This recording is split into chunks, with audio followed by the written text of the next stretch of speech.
ঘূর্ণিঝড় রিমালের ক্ষয়ক্ষতি নিয়ে আরও জানাতে এবার পটুয়াখালী থেকে যোগ দিচ্ছেন সহকর্মী মোখলেসুর রহমান। মোখলেসুর, পটুয়াখালীর খেপুপাড়ায় প্রায় ১০০ কিলোমিটারের উপরের গতিতে ঘূর্ণিঝড়টি আঘাত হেনেছে, তো এখানে মৎস্য এবং কৃষিতে কি পরিমাণে ক্ষতি হয়েছে, ক্ষয়ক্ষতি নিরূপণ করা গেছে কি? জি, আপনি জানেন যে ঘূর্ণিঝড় রিমেলে পটুয়াখালী আপনার ৮টি উপজেলায় ক্ষতিগ্রস্ত হয়েছে। তার মধ্যে বেশি ক্ষতিগ্রস্ত হয়েছে কলাপাড়া, দশমিনা, গলাচিপা এবং রাঙামাটি। এই ৪ উপজেলায় এত বেশি ক্ষতিগ্রস্ত মানুষ, যা পরিমাপ করাও এখন পর্যন্ত সম্ভব হয়নি। জেলা প্রশাসন সূত্রে মূলত যেটা জানিয়েছে যে এখন পর্যন্ত তারা প্রাথমিকভাবে যে ক্ষয়ক্ষতির হিসাব নিরূপণ করেছেন তাতে প্রায় ৩০ কোটি টাকার মতো মাছ ভেসে গেছে। অবকাঠামোগত ক্ষয়ক্ষতি হয়েছে তাও ১৩-১৪ কোটি টাকার মতো।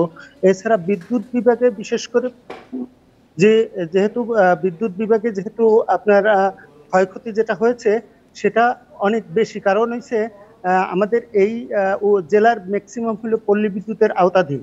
এই পল্লী বিদ্যুতের মূলত হাজার হাজার কিলোমিটার লাইন আছে। এই লাইনগুলো এখন পর্যন্ত তারা সচল করতে পারেনি এবং তারা নিরূপণও করতে পারেনি যে তাদের কি পরিমাণ ক্ষয়ক্ষতি হয়েছে। কারণ এইসব ক্ষয়ক্ষতি এড়ানোর জন্য আমাদের যে ধরনের বেড়িবাঁধের কথা ছিল সেই বেড়িবাঁধ তো নেই, এবং এখনো জোয়ারের পানি প্রবেশ করতেছে এবং আকাশ মেঘলা, বৃষ্টি হওয়ার সম্ভাবনা আছে এবং এই পানি এখনো পরিপূর্ণভাবে নেমে যায়নি।